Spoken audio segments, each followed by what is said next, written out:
Voici l'histoire véritable du Vatican, et elle est purement horrifiante. Dans les années 1970, le père Michael Harris, principal exorciste du Vatican, fut confronté à un cas sans précédent. Une jeune femme nommée Anna était supposée possédée. Sa voix parlait des langues anciennes qu'elle ne pouvait pas connaître.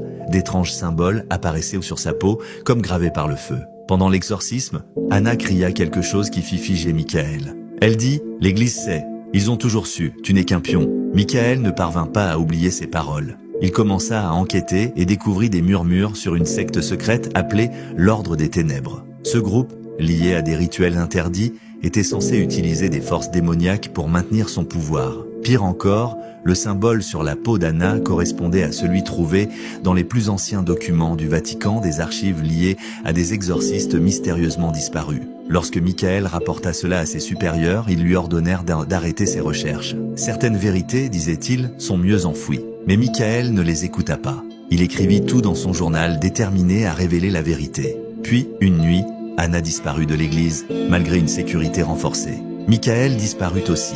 Le Vatican affirma qu'il était parti pour des raisons personnelles.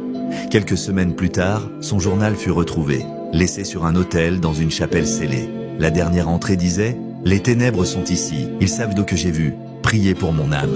Mais une autre découverte fut faite. Cachée dans la reliure du journal se trouvait une photographie. Elle montrait Michael dans son bureau, mais derrière lui se tenait une silhouette sombre aux yeux ardents. À ce jour, personne ne sait qui ou ce que c'était.